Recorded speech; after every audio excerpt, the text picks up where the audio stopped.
Bienvenidos a un nuevo episodio donde vamos a estar compartiendo este espacio de capacitación y hoy vamos a estar hablando sobre la Biblia. Mi nombre es Guillermo y estoy con Mauricio. ¿Cómo estás, Mauricio? Muy bien, Guillermo, qué gusto saludarte y pues acá encantado de estar contigo. Bien, hoy, Mauricio, vamos a estar hablando sobre la Biblia. ¿Qué es la Biblia? Pero sobre todas las cosas, ¿cuáles son un poco los beneficios de leer la palabra? ¿Cuáles son los obstáculos que generalmente nos encontramos? Y algo muy interesante, ¿no? ¿Cómo crear el hábito de leer las escrituras, ¿no es cierto? A todos nos ha pasado, no sé si a ti te ha pasado, Mau, que a veces es difícil pasar tiempo con la palabra de Dios todos los días. La falta de constancia es una de las cosas que más frena nuestro crecimiento. No sé si te ha pasado en alguna oportunidad.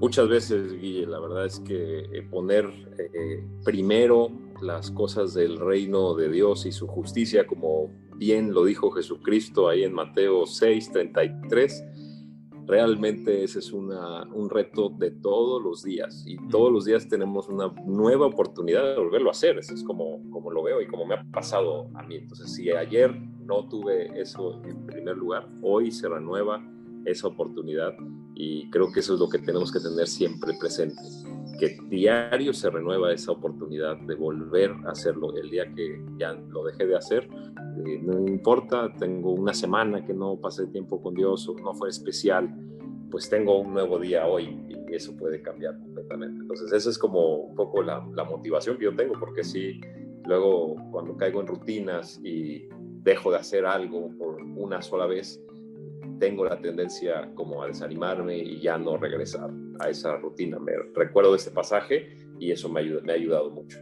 Tal cual, tal cual. La gente a veces tiende a dejar la Biblia justamente por su inconstancia. Y esta actitud que vos estás mencionando es justamente lo que nos va a ayudar a que realmente lo importante siempre sea lo más importante.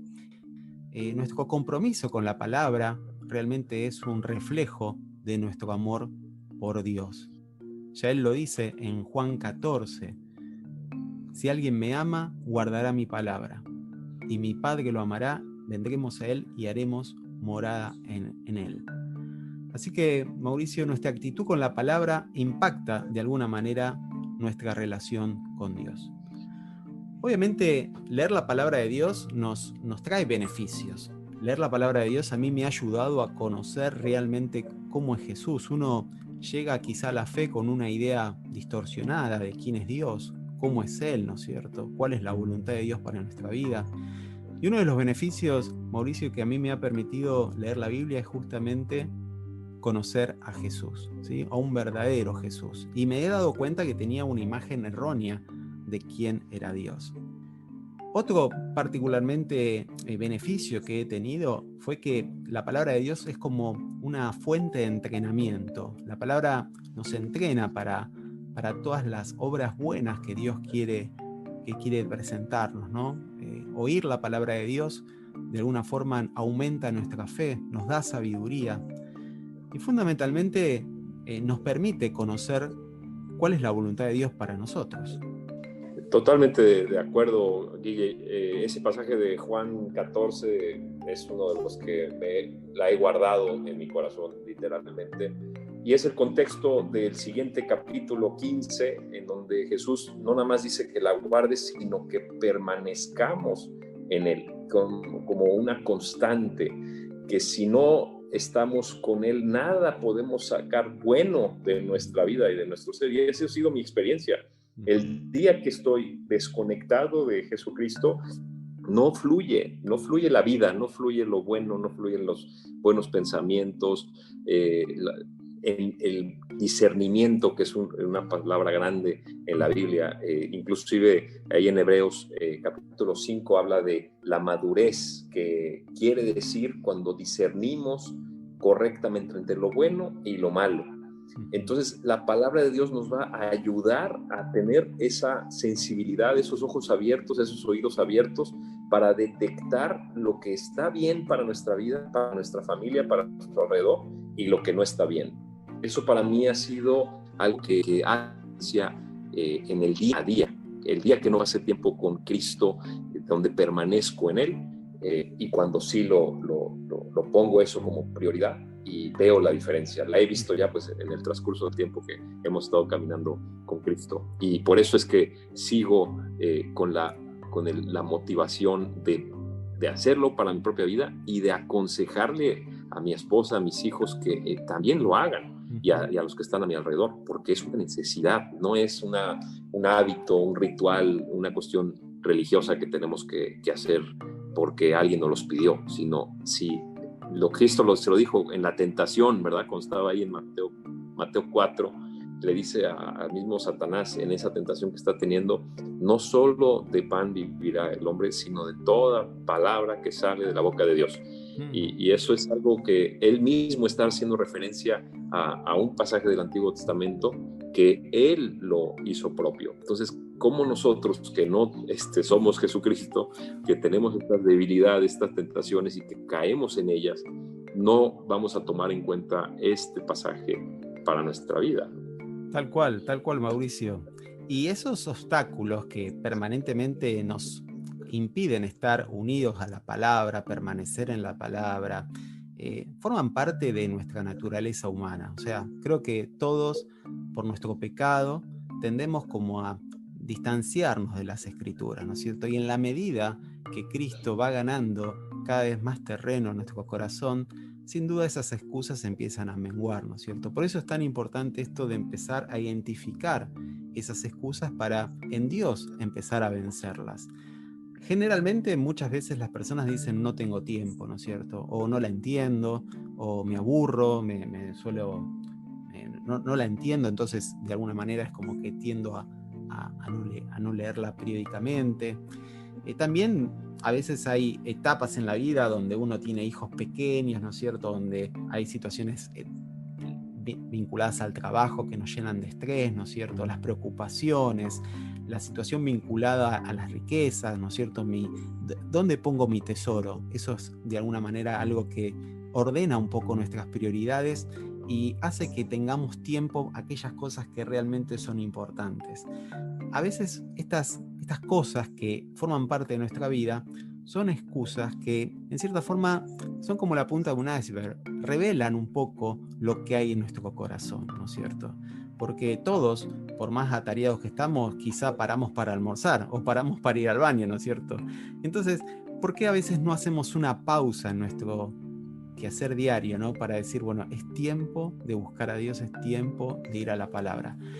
Bueno, fundamentalmente a veces por la concepción propia que tenemos de las Escrituras, ¿no es cierto? A veces nuestra naturaleza pecaminosa y nuestra actitud hacia la palabra revela un poco cuán importante es Dios para nuestra vida, ¿no es cierto?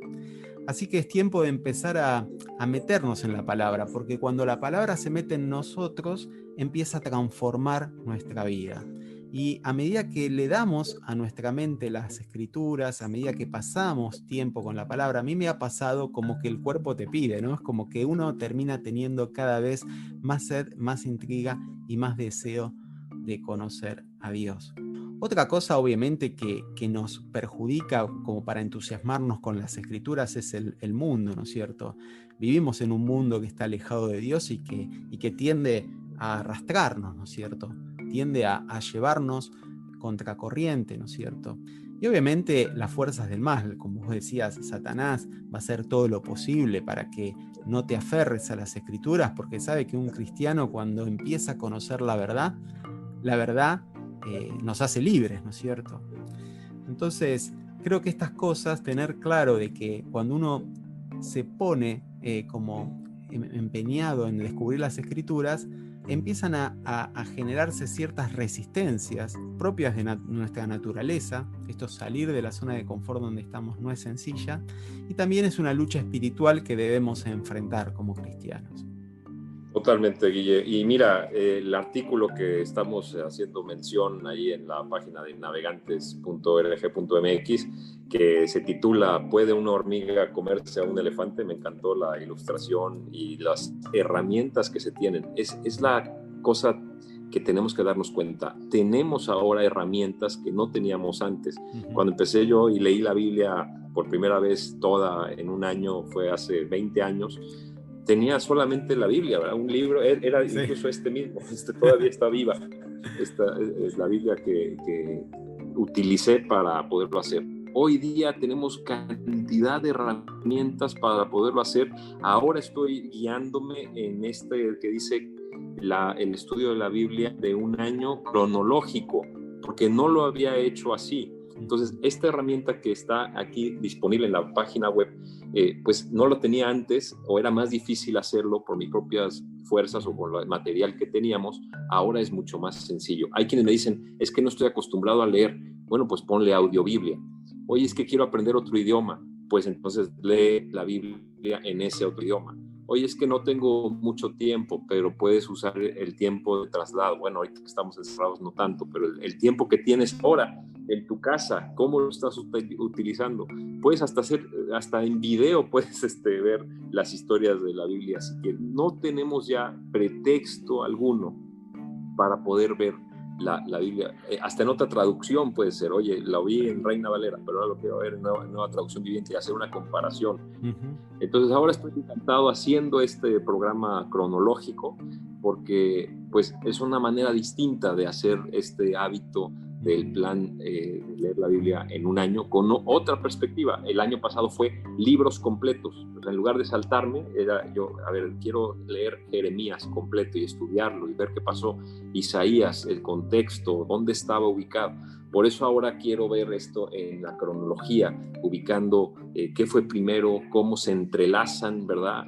Los pasajes entre salmos, qué estaba pasando en la vida del rey David cuando estaba escribiendo ese salmo. Entonces lo puedes comparar con el pasaje en particular, y luego cómo lo relacionas también con el Nuevo Testamento, para que nos encontremos como platicábamos antes, Guille, tú y yo, para encontrarnos con Jesucristo, el verdadero Jesucristo, y no el que a veces nos han dicho que es, o que ya tenemos una interpretación equivocada de quién verdaderamente es Jesucristo. Ahí es donde está ese pasaje de que vamos a conocer la verdad, y esa verdad literalmente nos va a hacer libres. ¿Libres de qué? Libres de nuestro propio egoísmo, libres de nuestro propio orgullo, de hacer nuestra voluntad y no hacer la voluntad de Dios, o ir en contra de la voluntad de Dios.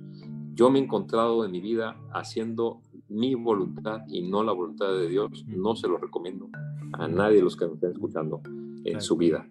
Tal cual, Mau, tal cual. Y así como vos decís, es necesario un método. Y cada uno de ustedes que está escuchando probablemente tiene que ir buscando su método, ¿no? Bueno, quizá a Mau le hace bien leer la Biblia en forma cronológica, algunas personas pueden leer un capítulo por día. O sea, lo que queremos animar a las personas a que busques tu propio método, que marques en tu Biblia, que te animes a marcarla, a subrayarla, a anotar en un cuaderno las ideas que te llaman la atención, las dudas que de alguna forma no entendés. Hay algo, Mau, que a mí me ha ayudado de una manera muy significativa, y creo que podríamos como hacer foco en esto, ¿no? Porque creo que para ti también ha sido de bendición esto de no leer la Biblia solo, de tener un compañero de estudio, de poder formar parte de una comunidad para juntos leer las Escrituras. Yo creo que Dios nos ha pensado con esta idea de formar una familia, ¿no? Y el hecho de tener a un compañero de camino, personas con las cuales podamos descubrir las Escrituras, hace una gran diferencia, ¿verdad? Totalmente, Guille. Nada en la vida apenas se hace solo. Por ejemplo, el matrimonio, tener hijos, las felicidades que tenemos, los que hemos tenido oportunidad de trabajar, siempre tienes un equipo de trabajo, aún ahora con todo esto de el individualismo, de emprender tú solo y no contratar gente y todo hacerlo a través de una computadora. Necesitas personas, necesitas alguien, necesitas un contador, necesitas un cliente que te compre, necesitas otra persona con quien interactuar. Pues la vida espiritual así Dios la planeó, o sea, todo es entre otra y otro, unos a otros. Entonces es vital lo que estás diciendo, Guille. Tiene que ser a través de otra persona para que lo procesemos. Josué 1:8 dice exactamente eso. Tenemos que estar enseñando también, estar hablando de esto a todas las personas que están a nuestro alrededor. Si estamos meditando en la palabra de Dios, entonces estoy hablando de eso. a mi alrededor, todo lo que voy a hacer, lo pongo meditando en la palabra de Dios. Entonces mi conversación, mis pensamientos, mis planes están alineadas y más bien están dependiendo de estar permaneciendo en la palabra de Cristo. Entonces esa es mi conversación y lo tengo que estar externando. Entonces a mí me funciona mucho encontrar algo, un tesoro que encuentro en mi tiempo diario y compartirlo con mi esposa. Empezar por ahí, mi prójimo que está al lado mío. Y si puedo también tener un tiempo especial de compartirle esto que estoy aprendiendo a uno de mis hijos y hacerle una pregunta, qué opina él o ella de esto que estoy tratando de entenderlo mejor.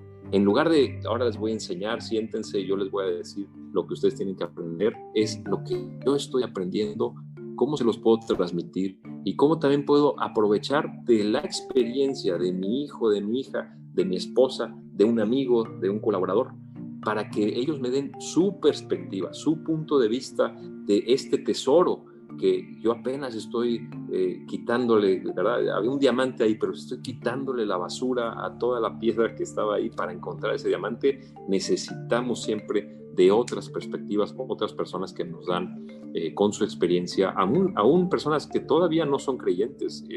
Por eso es que me encanta tener grupos en la casa donde hay a veces personas que no creen. Y dicen, no, yo la verdad es que estoy en contra, y no creo y tengo toda esta... Y es curioso porque la mayoría de los que no creen, pues empiezo a preguntarles, oye, y para que tú ya tomes esa decisión de no creer, pues ¿cuántas veces has leído la Biblia completa? Y es interesante que todos los que yo he tenido conversación, ni uno de ellos ha leído la Biblia completa, pero ya tienen la decisión de no creer. Entonces me llama la atención eso de, oye, pues tienes que evaluar primero de algo que tienes que conocer. Y si no lo conoces, pues todavía no puedes tomar una decisión de no creer o de creer en otra cosa. Entonces, hasta ese es el reto. Leed la Biblia todo el año y después hablamos. Tal cual. Existe lo que se llama el pensamiento rebaño, ¿no? Donde yo creo determinadas cosas simplemente porque lo cree la mayoría, ¿no? Entonces, no pasamos por esa instancia. Lo que queremos desafiar con Mau es esto de que te animes a tomar el desafío de leer la Biblia y, si es posible, junto con otras personas. Saben que en México, a lo largo de todo el país, hay un montón de ciudades donde hay grupos pequeños de estudio bíblico, de compañerismo cristiano. Te invitamos a que nos escribas, que nos dejes su comentario, y si te interesa formar parte de algún grupo pequeño o juntarte con alguna persona para leer la Biblia, no importa de qué ciudad de México estés, seguramente vamos a poder contactarte para poder establecer este desafío, ¿no? De qué es las Escrituras y cómo la Biblia puede ayudarte a conocer realmente a Dios y al propósito en tu vida. Si estás empezando a leer la Biblia por primera vez, un consejo que queremos darte es que des pasos pequeños, que te pongas metas quizás ridículamente alcanzables. Esto de estar 5 o 10 minutos por día, como para ir construyendo el hábito, ¿sí? Eso va a ayudar a que de a poco empieces como a crearte el hábito y sin duda con el tiempo va a haber una transformación en tu corazón, en tu mente, en toda tu vida. Estamos llegando al final del episodio y creo que hemos podido hablar un poco sobre los beneficios, los obstáculos y sobre cómo crear el hábito de pasar tiempo con la palabra, ¿verdad? Si lo logramos que una persona de los que nos están escuchando pongan este hábito de leer la Biblia todo el año, toda completa, valió todo la pena, porque eso va a hacer que cambie esa persona y su alrededor, y es lo que necesitamos. Necesitamos más luz en medio de las tinieblas. Es así. Bueno, seguiremos con otros episodios. Déjenos sus comentarios, dudas, interrogantes, que con mucho gusto vamos a estar contestando. Mau, nos vemos entonces en la próxima. Gracias, Guille. Un gran abrazo. Saludos.